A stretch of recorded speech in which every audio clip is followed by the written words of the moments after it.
Good evening. I'm delighted to welcome you all to this talk by Aleksandra Kobiljski entitled Nahda and the Politics of an Idea in Practice, an Update. Alexandra is a senior researcher in modern and contemporary history at the French National Center for Scientific Research, CNRS. She is a historian with a dual specialty in Japan and the Middle East, so yes, she knows Japanese and Arabic. She received her PhD in history in 2010 at the Graduate Center, CUNY, under the supervision of Beth Barron. And she had spent before that 2 years at the AUB. This is how I met her, actually. She was an affiliate of the Center for Arab and Middle Eastern Studies, GAMES, for about 2 years, during which she researched co-education at AUB in the interwar period, at 1920 and 1940. And she published an article on that. Her forthcoming book is an attempt to write the history of the Nahdawi project in a broad global context.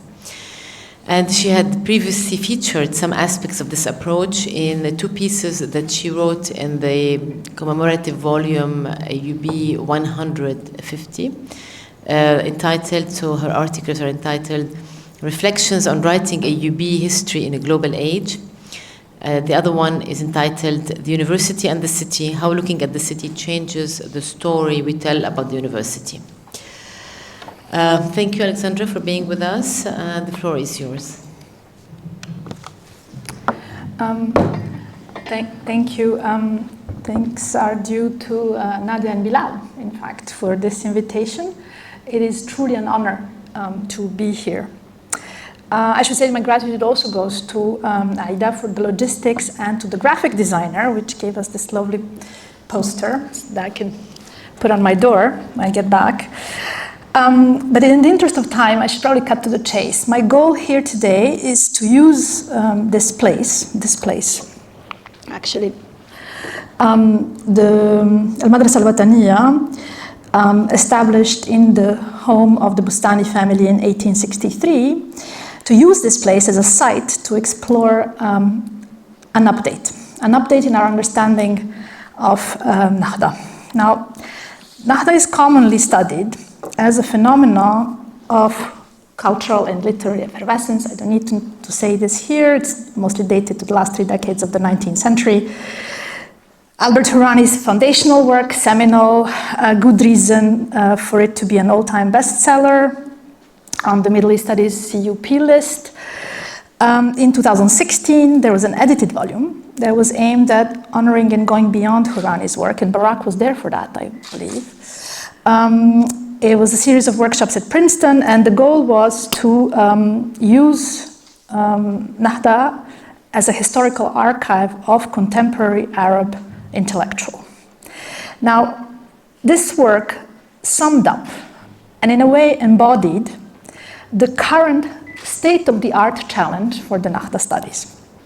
And it comes down to one thing: how to write history of Nahda as something more or something different than a story of great men and their networks. And this is indeed one area in which an update is badly needed, but I would like to suggest here that it's not actually the only one.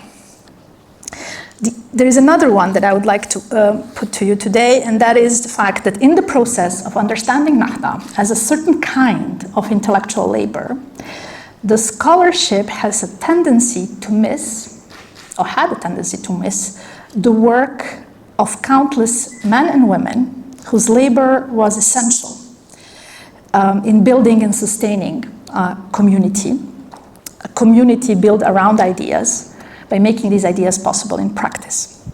So my version of the challenge would be how to write a history of Nahda that is more capacious, that is more inclusive of this essential work of sustaining ideas in practice.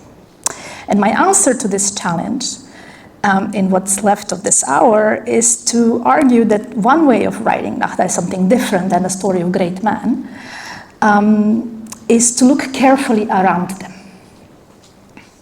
Now, what's interesting about that is that when you do that, when you try to look around these men that we think we know, and we probably know quite a bit about them, and obviously what happens is that you see, of course you see women, and that these are badly needed, and we need to see them as well, but that's not all. What you also see is other men that are today less known or virtually unknown, but at the time were seemingly as important as those that we now remember as the key players.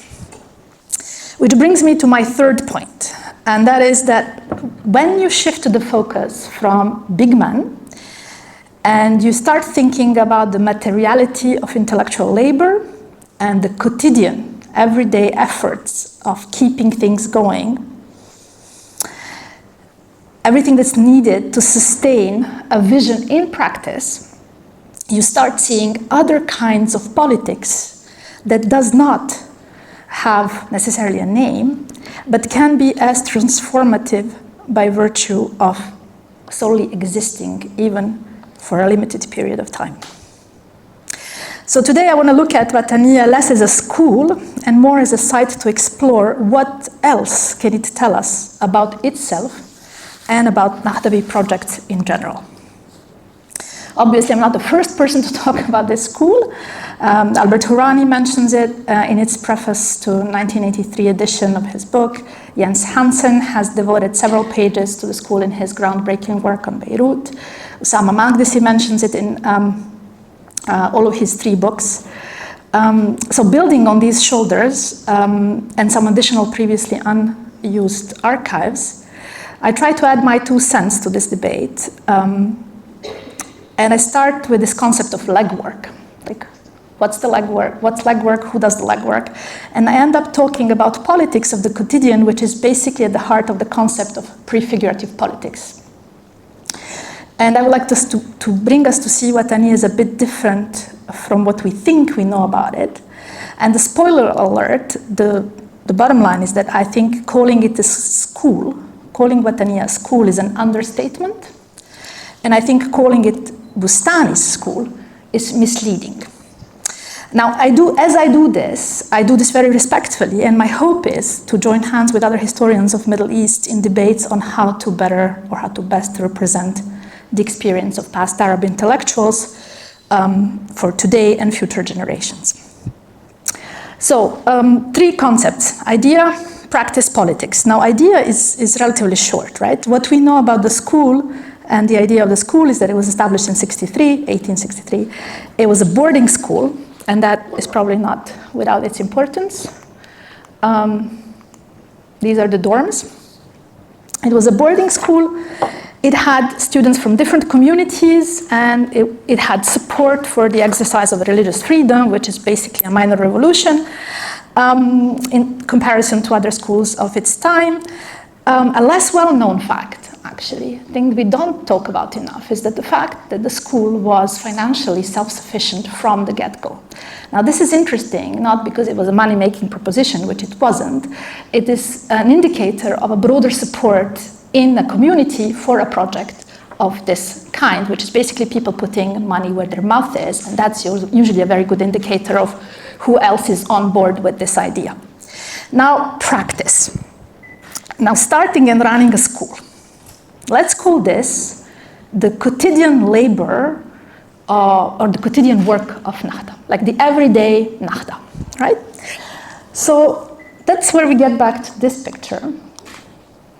1866, 3 years after Wataniya opened its doors for the first time, and only a few months after a major cholera epidemic, 12 men in 2 rows, 5 seated, 7 standing. And the photograph has been described as an iconic image of founding faculty of Al-Madrasa Al-Wataniya. The first Arab group portrait made by a local, of a local, and for a local consumption per Stephen Sheikh. Now, it was reproduced in the press. It was an iconic image in many ways. The Survey of Arabic Press has captioned it, the major figures of Al-Wataniya. it's an illustration of the pillars of Wataniya. Now, as an illustration of the pillars of this project, it is both revealing and misleading. Now, the revealing part. What is really revealing about this picture, I would argue that it reveals the collective nature of the project. Why? Because A, pillars is in plural, so it's not Bustani's faculty, right?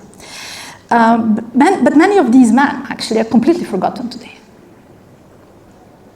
So what's remarkable about it is that Wataniya was rested on the shoulders of men who were recognized as its pillars at the time, but who are completely lost to history, or almost completely lost to history. Many remain unknown even for the most basic biographical data. Like the senior row, right? We have 5 guys, 3 out of which we don't know virtually anything about, right? The up row of the youngsters, let's call them that. Salim Bustani, we know a thing or two about him, but let's take third from the right, Sadallah Bustani. We know a grand total of about 2 things about him, right? My search on Wataniya in the Ottoman archives, I've stumbled on him, but relative to his later years as an employee of a translation office, and there was some haggling about his salary from 1898, provided it's the same Sadallah Bustani, that's a caveat. So that's one thing that it's plausible. And the second thing we know about him is from another obscure source, a Russian Orientalist of all things that can happen to a human. We know from that bio piece that he, in 1869, adopted into a musical drama an Arabic translation of the Adventures of the Telemak, right? That's it. That's what we know. And we are the lucky ones, like Salim and we know things about them. The rest of the gang, good luck, right? So the point here is that Nahda in practice, which is what Wataniya was, at the time did not hinge on legends. It did not hinge on exceptional people. It hinged on relatively ordinary folks that had very little trace, that left very little trace that is readable to intellectual historians today. Now, the good news in this is that historians have gotten better with working with silences, and so there are ways of getting around these silences in an attempt to write an more inclusive history once we agree that that's actually what we need to do. But let me tell you why this picture is not only revealing, but also misleading.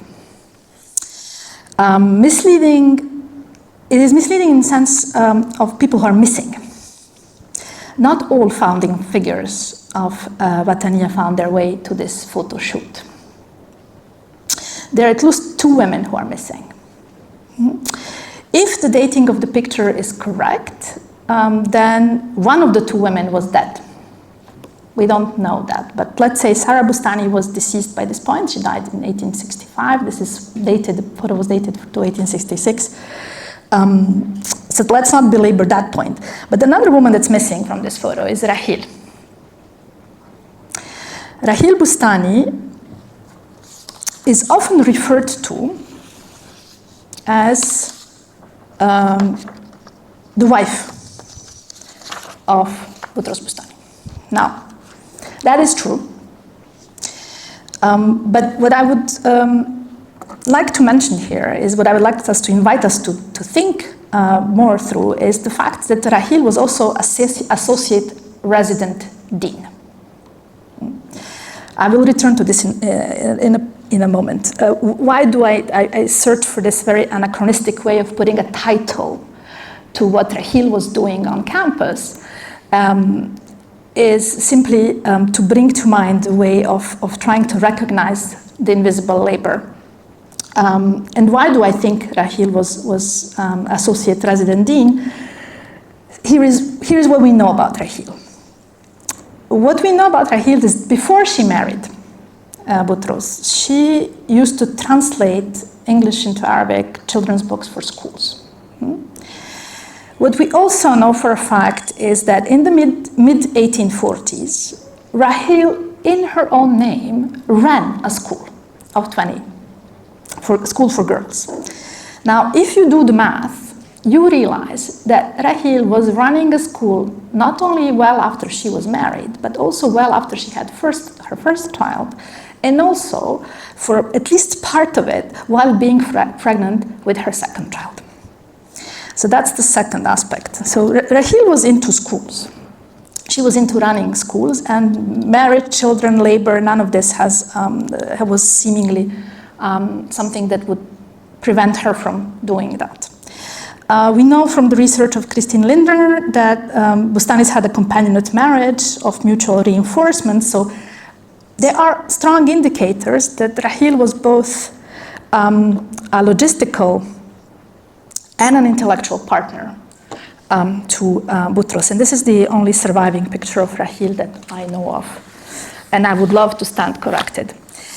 Now, the reason why I think Rahil was very involved in the running of this school in many ways that we now have a hard time restoring to history is that by 1863, we know that Boutros was not in great shape physically.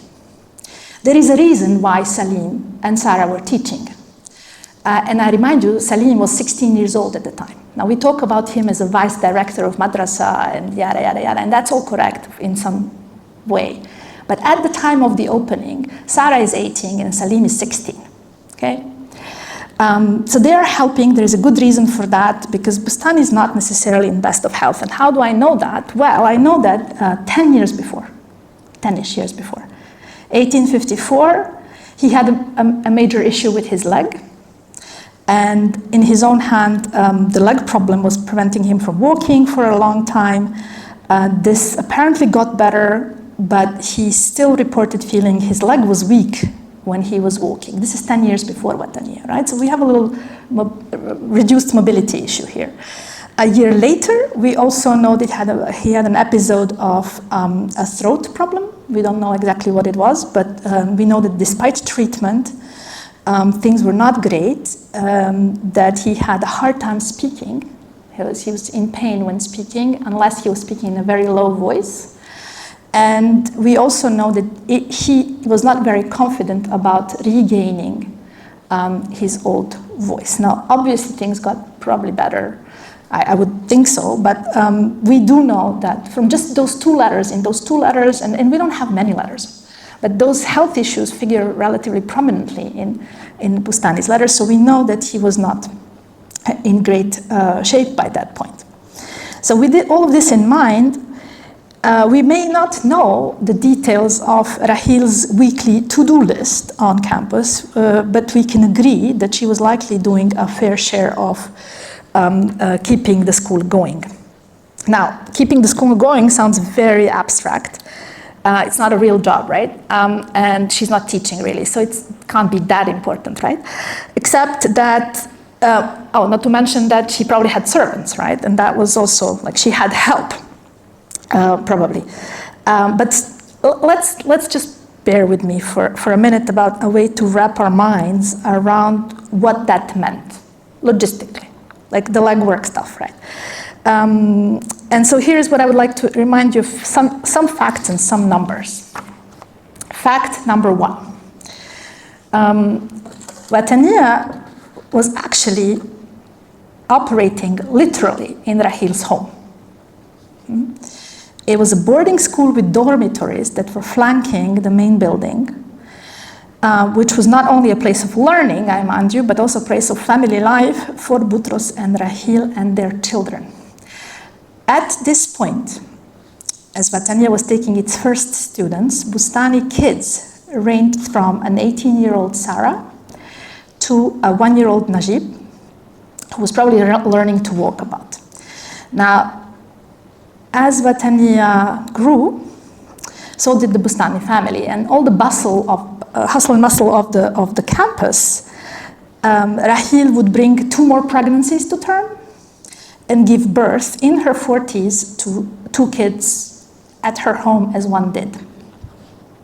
So although there is no single piece in Rahil's hand from her Wataniya time or later, not a word describing her work in her own words, or anyone else describing her work for that matter. Now, it would be great, obviously, to have that, but even if we don't have that, drawing an outline of what was likely her work is not impossible. So that was fact one, just sheer numbers, her home, her garden, her family home. Fact number two, in the peak years, Wataniya was around 150 students. Not all of them were boarding, but estimated 100 were in fact boarding students.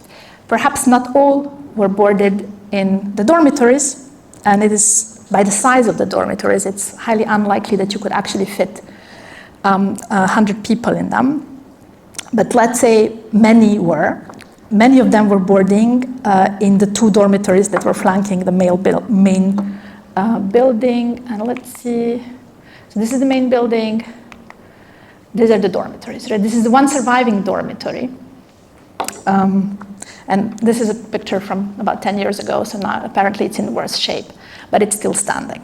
So this is basically what dormitories used to look like. And some of the younger students were about 10 years old. Now, you take these two facts together, her home, 100 kids on campus, 100 people. Let's not say it's not 100, it's a lot. And they're not entirely autonomous, because maybe 10-year-olds 150 years ago were autonomous, but I can assure you a 10-year-old is not entirely an autonomous person. And so you take these two facts together, and you bear with me for a bit longer, and you imagine a typical day. Dawn, several dozen, let's say, sleepy students need to be awoken, ushered to wash their faces, dress, eat breakfast. Needless to say, that breakfast has to be kind of appear from somewhere. They have to go to class, they have to eat lunch, they have to continue class or study or pursue recreation, and they need to be supervised one way or another. Even if we do not have to do, even if she did not have to do that all of herself, and she certainly didn't, she was likely overseeing it or teaching others to oversee. By most conservative estimate, once a day, 24 windows like these had to be opened to air the dorms. There was a big kitchen with at least 2 cooks on duty. That needed to be supervised too, somehow. And even, again, if she did not do it on her own, she was likely in charge of making sure it was delegated and done. Now, I spare you my calculations of what this means in terms of cooking and in terms of laundry, a big item on the list. My goal here is not to drown you in the details, but to point out that there are pillars of Wataniya that are currently missing from the story, and there's the kinds of labor that are missing from the story. But it's also to argue for a need to understand various Nahdawi projects, of which Wataniya is one example, as a far more collective in nature and character than is currently the case. And this kind of stuff includes many, many, many hands that up to now are invisible to us. But let's not stick with laundry and opening of the windows. Let me give you another example of what I mean. Theater. We have a grand total of 2 accounts of student life. One direct, one indirect. In both of these accounts, theater looms larger than life. It certainly takes a large proportion of the account dedicated to the school itself. Now, this is not something that is often mentioned when we talk about the school. But from these 2 accounts, these are 2 accounts from 2 different years that talk about 2 different theater pieces, which is a lot of production, right? Assuming at this rhythm, they're probably doing 1 a year, I don't know. But 2 out of 2 is a strong indication that that theater business was important. Now, there's one student memoir from 1865 in which 1/4 of the entire segment of the school life was devoted to the staging of a school play called The Story of Joseph the Fair, written 40 years after the fact. The memoir was written 40 years after the fact. And the former student wrote about the staging process. He listed the full cast of names and roles and quoted pieces of versed dialogue and chorus. Okay? So obviously it meant something to be kept and stored 40 years later. The second account we have is a funny story, but it gives us an account of 1869, Fenelon's Adventures of Telemaque by Sadallah Bustani. This was translated and serialized in Beirut's newspapers from 61 to 67, and then in 69, Sadallah turned it into a musical drama and was performed by Wataniya students. Now, just how large and how important this theater piece was, you can understand from the fact that 40 years later, there is a Russian Orientalist roaming around for 2 years. His name is Ignaty Krachkovsky. He's the future founder of the field in Russia. But between 1908 and 1910, he was roaming around Ottoman Lebanon and Syria, doing extensive interviews with literati, cultural brokers. And these interviews became a basis of a number of his work, mostly unpublished, except 5 years after his death in 1956. So these were interesting times in Soviet Union in 1956, but this is the time when they decided to publish collected works of Ignaty Krachkovsky, and in volume 3, there is a bio note of Suleiman Bustani. Now, in this bio note of Suleiman Bustani, which is not a long note, right? There are a few pages only. You hear a hell of a lot about Suleiman's role as mentor in the Adventures of the Telemaque. So this was a major role that was given remarkable attention in this biographical note, and we learned that he got the role because he had an extraordinary capacity to memorize. Fun fact about Suleiman. And also another fun fact is that in the course of this production, Suleiman became passionate about theater, which may be why he was a successful politician afterwards. Now, what I find remarkable is that, again, 40 years later, when Krachkovsky was collecting bioinformation about Suleiman, from Suleiman directly probably, if not from other alumni, we don't know, but this performance was sufficiently important to be included into bioinformation about otherwise rich and illustrious career of Suleiman Bustani. Now, this means that either it was in living memory of now elderly Wataniya alumni, or possibly it loomed large in Suleiman's own understanding of his life and career. But this brings me to another point about the collective nature of Nahdavi ideas in practice. You think about theater, and you're like, why theater? Why is that such a big thing? Why would that be such a big deal? And why did we miss this? Why didn't we not understand that this was so important? Well, part of it is because Boutros never wrote about theater, and we don't think of Boutros as a theater guy, right? But needless to say, the little bits and pieces of evidence strongly suggest that there was a lot of theater going on in that school. If you think about it, obviously theater was a part and parcel of cultivating Arabic language in different forms. That's granted. But it also was an exercise in cooperative labor. It's team building, if you want. Why? Well, simply think about it. What happens when you have a theater play in a school? You have to attribute roles, rehearsals have to be scheduled, casting has to be negotiated. Discontent, who is not happy with their role, that also has to be negotiated and digested. Text has to be learned, has to be spoken on cue. Music, have I mentioned that? Music has to be managed. I don't know how they did that. And costumes, that's props, scenes. Even at the most minimal of this, it all needs someone to take time and attention to figure it out. I'm assuming that was Sadallah's role, but again, we don't know who did what exactly, but we know that there were a lot of things that needed to be done for this to work.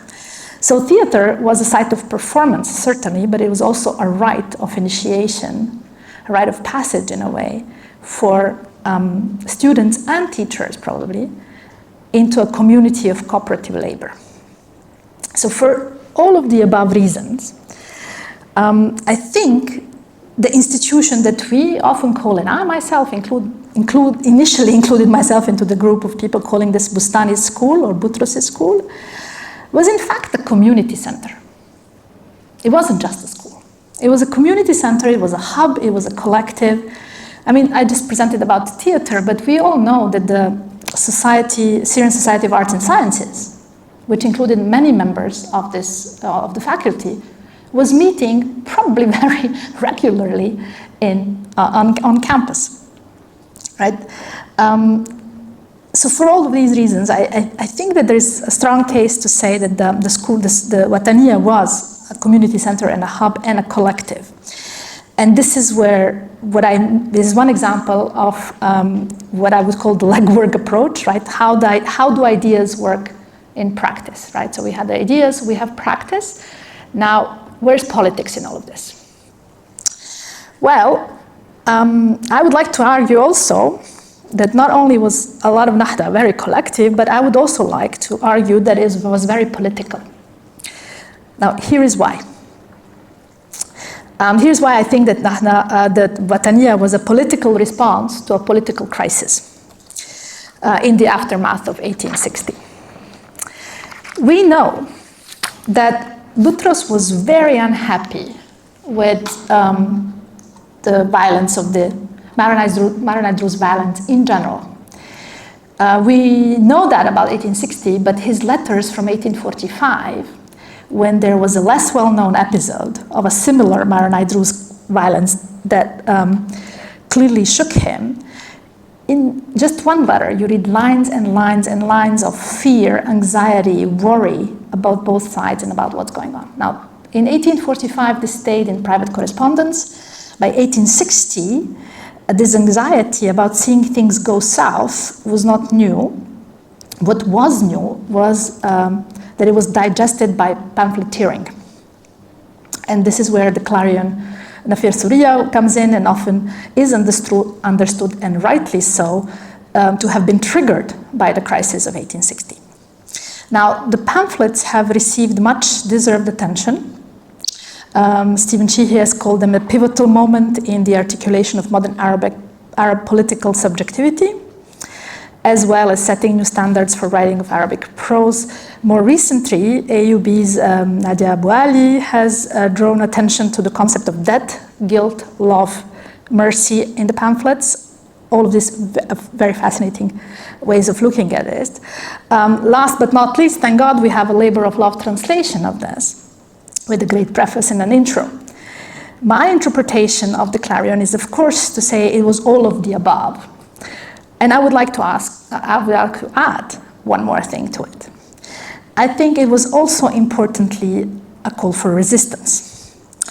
And that is also another way of saying that it was as much a literary endeavor as it is a de facto activist guide for community organizing of a pushback, including a checklist. Now, what do I mean by a pushback? I mean that pushback is working against a move or a tendency that is identified as a dangerous direction. So like when a community moves into a direction that you don't agree with, what you do is you push back, right? You push against this. And of course, we're many in this room to know that the one way in which Boutros was talking about the getting out of this bind was by what he called cultural morals, bringing people closer together. Now that's all very nice to say and very fluffy, sounds like vague. Now what does that really mean?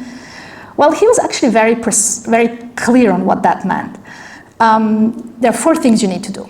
Build schools, open printing houses, do newspapers, and trade. Checklist.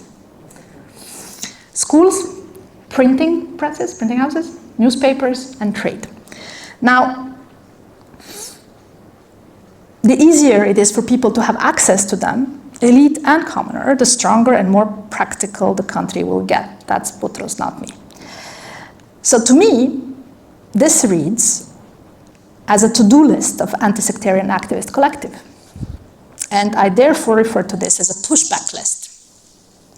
Now, there are several things that I don't think we say enough about Boutros and his work when we talk about him. One of the things that I think we should remember more often is that between penning these lines in 1861 and dying in 1883, his family, and in collaboration with numerous individuals and other families, ticked 3 out of 4 of these things from the checklist. Now, coincidence or not, he actually checked those boxes in order. And the first item of business was actually the school. And this is one thing that preceded all else. So most stuff that we know about Boutros, most stuff that he's famous for, is the things that he did between 1870 and his death, right? But then he is a little bit of an exception, right? That's before everything. And we don't remember that part often enough. So in short, we know Clarion was a reaction to political, the Nafir Surya was a reaction to political crisis. It follows that it was a political reaction. The idea that to boost civil concord by doing a number of things, starting with non-sectarian schools, the idea was novel, it was arguably radical, and it was pushed against the direction in which things were going politically. Now, if you agree with me, there was also an action plan for resistance of sorts, and if we agree that it was a collective enterprise, you end up with Wataniya being a pushback collective. If nature, it was a pushback collective in nature, if not in form. So it follows that Wataniya was a political proposition, albeit political in a way that is slightly different from our image of political activity and different from our image of Nahda. We don't tend to think of Nahda as a political movement. And this is where I get to the final concept here, which is the concept of prefigurative politics. And I'm very glad we have a sociologist in the room because this is what I lifted the concept from them. But I bring a gift in return. Okay, so political scientists and social scientists today tell us that we live in times of rediscovery of power of small-scale, community-grounded political action. These actions defy the notion of classical oppositional politics, I'm told. Now, we're only now coming to an understanding of the ways in which a range of acts deployed in diverse forms of quotidian efforts aiming to seed social transformation have in fact changed politics, while not easily fitting into the traditional definition of what political action is. So we have ways of acting in the world that have changed things politically without being themselves recognizable on the radar of political action. Now, this is where I build on Chris Dixon's transformative movements and on Davina Cooper's everyday utopias, which bring in different ways this point home. And the point is that contrary to classical political movements, which aim to bring about a change by taking political power. So what you do in oppositional politics, you have an opposition party that tries to take power from the ruling party, right? That's the classical model. What happens in prefigurative politics are about building communities that model the desired change in the here and now. And these communities, in fact, they don't try to take power, right? They try to do what they call make power. They try to make power as opposed to taking power by transforming small corners of ordinary life over which they have control, rather than seeking to directly change existing regimes or sets of institutions. Now, to date, this debate was distinctly contemporary in terms of examples. Sociologists, poli-sci. To me, transforming small corners of ordinary life, forming community, enacting and embodying change, modeling a desired transformation. These are the definitions of prefigurative community spaces. This is what sometimes is called alternative politics, sometimes it's called new radicalism. For me, this is a perfect description of Wataniya. This is what it was, right? Which makes me think, and Sari will correct me if I'm wrong, that prefigurative politics, by the way, community spaces, new radicalism, all of this has a much longer history than we know and than we would think. And that's history that's not well known. Now, for historians, the challenge is partly structural, right? And linked to the nature of quotidian political activism, which is by definition small scale, less focused on projecting the future, more focused on managing the moment. And as a result, it is less likely to leave documentary trail that is readable to historians. But it's not entirely impossible, as I hope my talk has demonstrated. So in 1 minute that is left to me, I'd like to conclude on the following note. How to write a history of something more than a history of great men. Look at the collective. Look at the legwork. You'll see some previously invisible hands that likely are either embodied by the resident deans like Rahil or others, or theater directors, among many others. These lesser hands were critical to the scaffolding of the Nahda movement, but also were key to its political muscle, which is to show that something else is possible. In this case, a community that is not determined, not overdetermined, or defined by its sectarian identity. So, while Wataniya stood as one of many schools, and this is what is clearly seen on this map. So this is a map, it's too small, but if you take my word for it, it's a map of institutions, including schools, and there are at least 4 schools, 4 high schools, and many other ones that are located on this map. This is 1876 map, I think. So it was one of many schools, but in many ways just one of many schools in the school boom of Zualblat. But it was also in many ways a very different proposition in comparison to these other places that were available at the time or that will come afterwards. So in that sense, calling it as a school is also in many ways is missing something from the story. But the scholarship has yet to take stock of what this difference meant politically. My suggestion here is that if Wataniya is a textbook example of a Nahdawi project, the Nahdawi ideals and ideas in practice, what it can tell us is that it was a movement of many, and it was more politically radical than we think of it, as a way of not talking about change, but making the change live as an example that something else is possible. Thank you for your attention.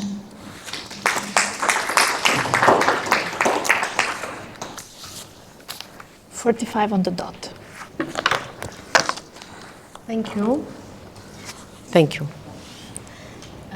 We open the floor for questions and comments, and thank you for this very prefigurative, lovely talk.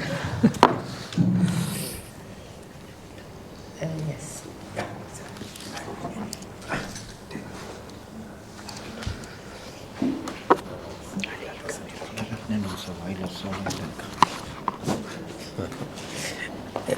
Thank you so much, Alexandra.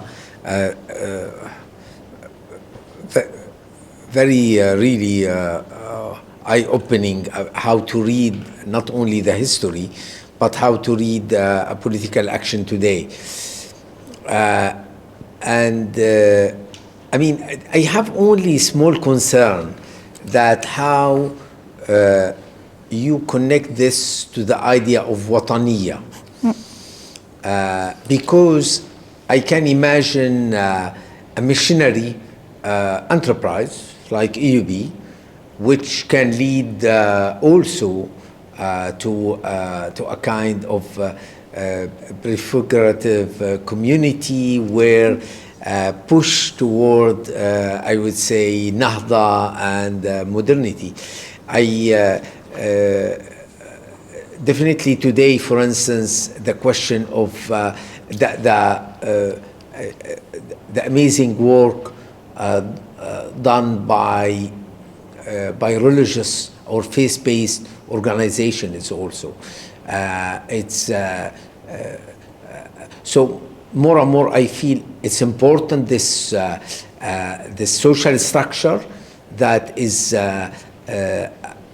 vilified by liberalism or individual-based liberalism, so really it is important. But then I don't.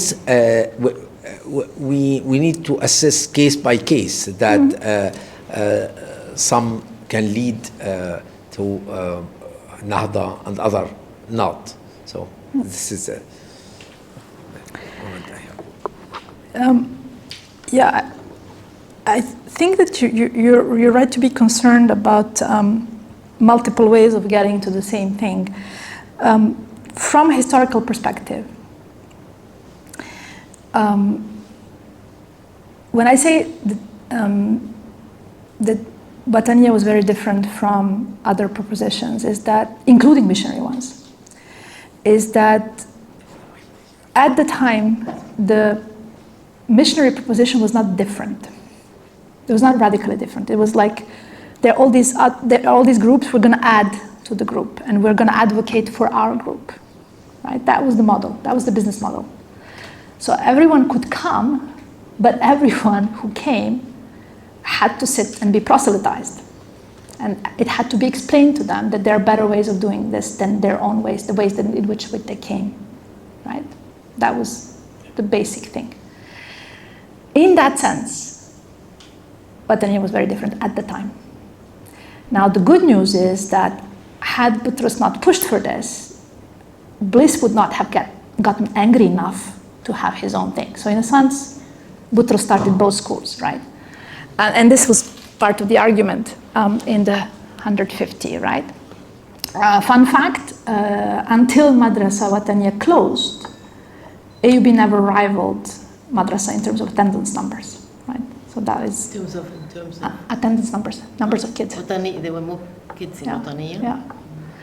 And this is for 20 years, right? So only after Wataniya closed, AUB could get where or Senior President Card could get more kids in. But that's not the fundamental argument. What I'm trying to say is that faith-based organizations that we now know, 20th century, 21st century, were made by the experience. And that means that they changed the way they worked, right? But at the time, and in my time, in 1860s, 1870s, 1880s, they were not bringing radically new ideas in, right? And that's why it's interesting to restore this moment in which Wataniya operates in a very, very different, as I said, it's not the only school. It is the only one in which you come as you are and no one bothers you. Want to go to church, you want to eat kosher, there was a kosher kitchen in there. So there was no drama around who you are and where you want to go pray, and there was no proselytizing of that nature. There was different kind of argument made. And that is what made it completely radically different, right?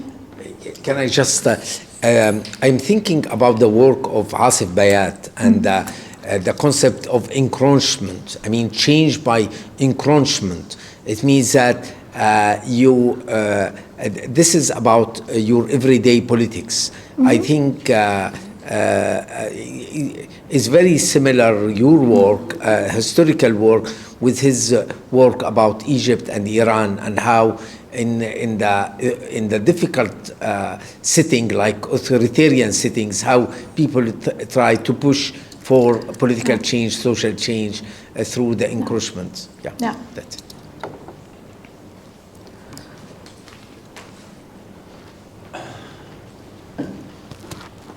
I mean, what with two questions. One is about if you work this quotidian kind of work on the ground, changing people, changing the corner you are working on, and if the work is radical in that sense, it will be resisted by the practices that exist. So were the local communities resisting what Wataniya is doing? Is there a kind of pushback from the community? In that sense, there is a resistance shown by the community and therefore by the Wataniya. It's resisting the existing practices. Is that one, to what extent this was something radical in that sense? Or was there already ground for people to accept this and see it as a progress even at the time?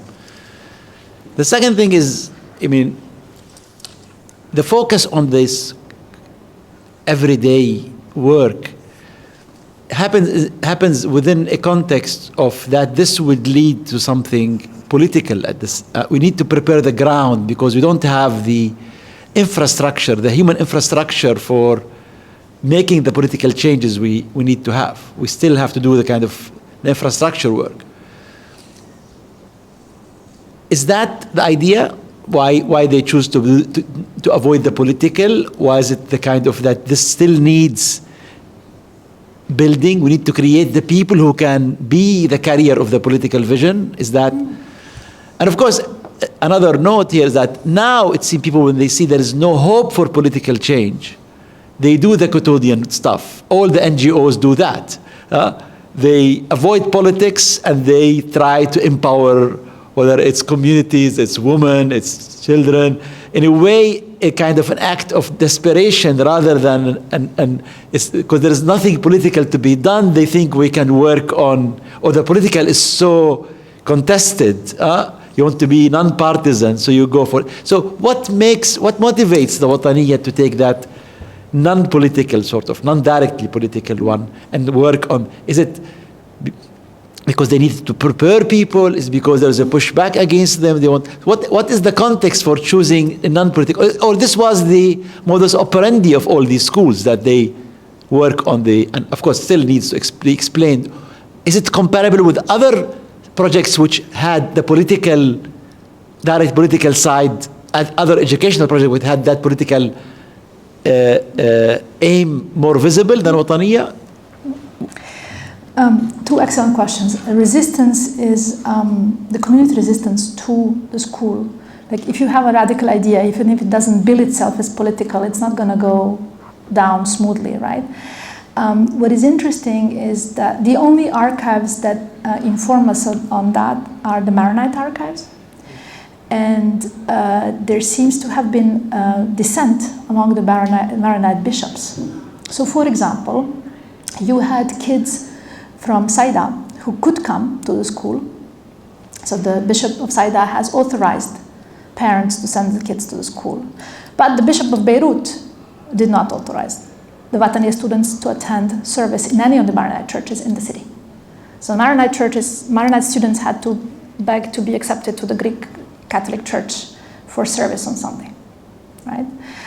So there was a lot of resistance among the Maronites, we know that. We assume that depending on which parish the kids came from, there were issues there as well. The problem is the archives, right? And the Maronite archives are the only ones that give us an idea. But even among the Maronites who have been known for resisting the school very vocally, at least some bishops, there was dissent. So there was those who saw it as a decent thing, that was trying to do some good, and there were those who were radically opposed to it. But again, because the fractured nature of the power of the bishop system, no one could close the school and no one could forbid totally kids from coming. And I think I can imagine that there was a lot of community resistance at the level of parents, because I mean, we talk about students coming, but it's not a free choice. Like someone has to be sent there, parents have to agree, pay, organize, transport, all of that. And I think that the resistance was also kind of a community pressure. And once that was evacuated, and of course we don't have no sources on that. We can just imagine what it could have meant to send your kid to that school. But it's an interesting question, and I hope to get access to Orthodox archives, but that's not happening anytime soon. But I'm still working on it. It's been 15 years I've been working on this book, so one of these maybe it's going to work. What about the non-Christian source, the non-Christian communities? There is one memoir of a Druze student. What about the non-Christian communities? I mean, she's focusing on the Christian The Jews as communities. well, since they have a kosher. Well, that's the only trace we actually have. We only have, in one memoir, we have a trace saying there was a kosher cook.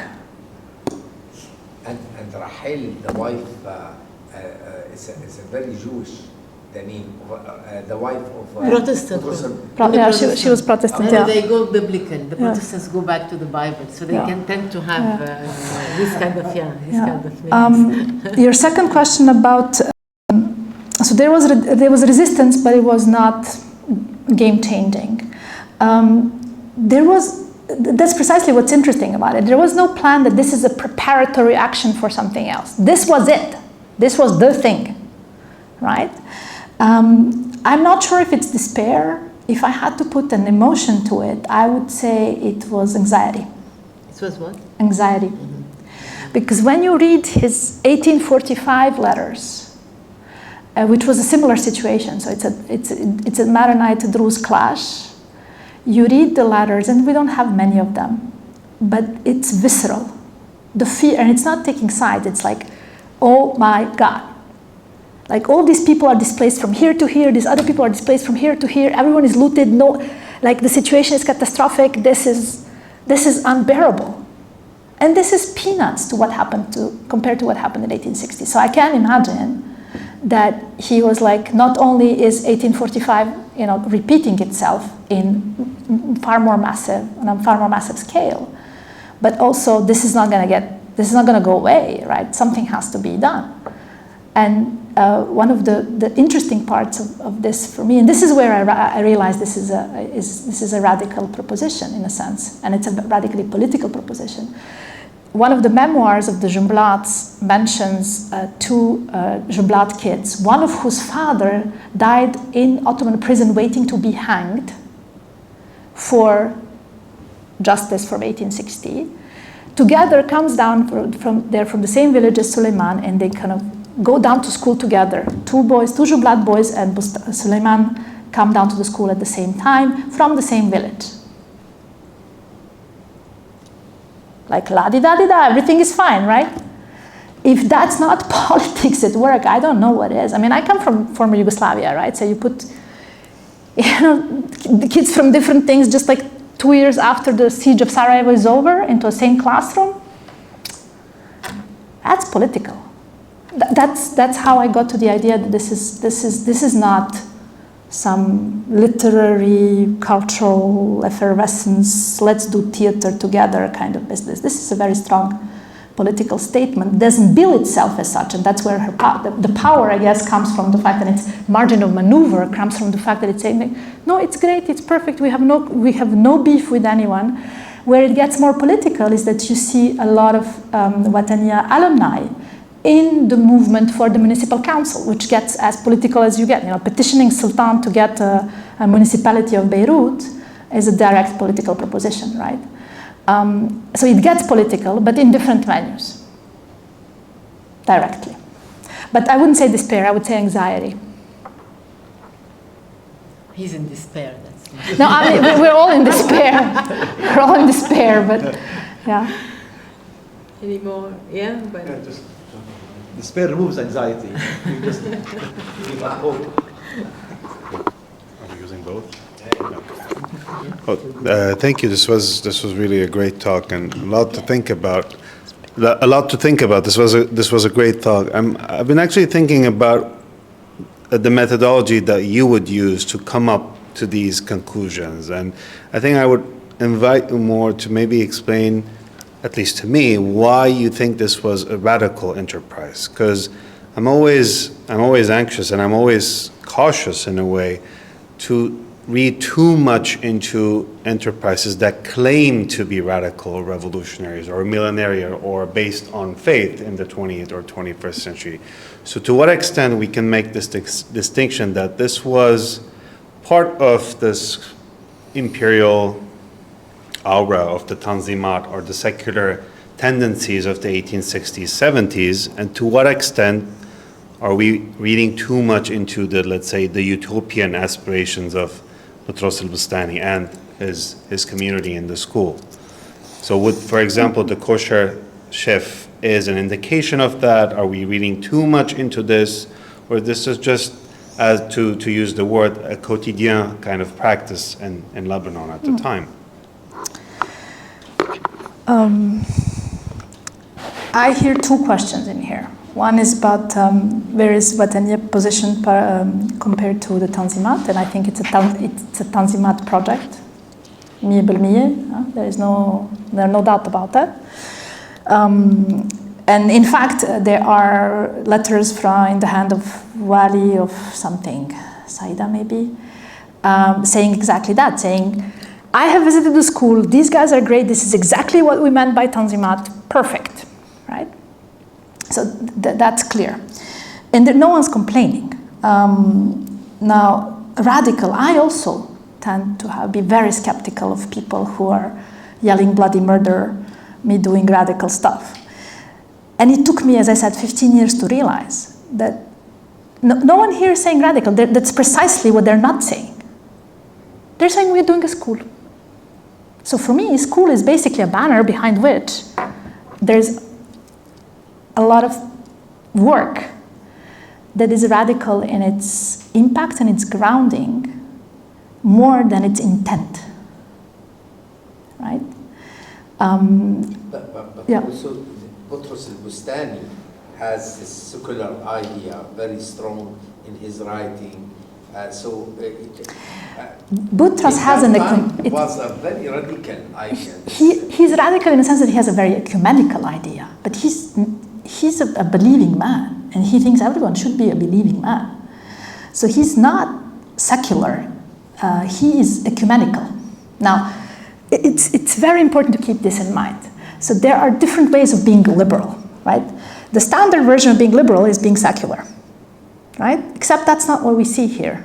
And so maybe we think of Boutros as someone who was, he was liberal, he was ecumenical. Then you understand secularism as less religious.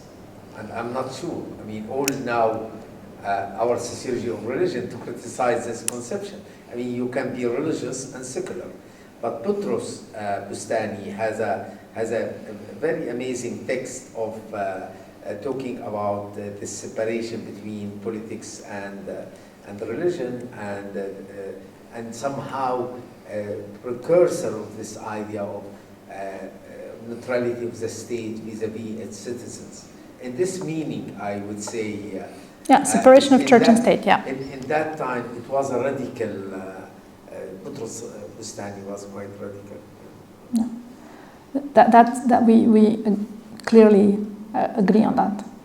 That was radical. Now, what was radical to me is that he didn't just write about it, which everyone's free to write whatever they want. What he actually did is make it work in real time. Like, it always boggles my mind to think what it meant when kids pick a fight on campus. I don't know. How many dozens of boys on same campus? Like, who comes from where, whose father is what? This is where it gets really interesting in terms of managing difference, managing community conflict, managing all of this, right? This is where I talk about digesting of dissent in collaborative work. So it's one thing to pamphleteer about something, it's another thing to make it work in collective. And again, it's not just Bustani, right? It's a whole damn collective that's behind him in different ways, right? Including young teachers, and I didn't talk about this, I talk about it in the book, but the kind of the cultivation of a capacity for dissent within the group that's not seniority based, so that young teachers can contest the authority of older teachers, politely, but still. These are the things that tend to be, that I understood today as radical, not in like kamikaze radical politics, but kind of radical in kind of shifting things in a direction that you want to see them. So teaching the rules of game, of how to do something, how to change things, but respectfully, but still move beyond certain rules. Thank you. Thank you very much for the session. Thank you for the invitation. Continue this. Yeah, Most of these people are going to be with you. that's perfect. Yes, I have to leave.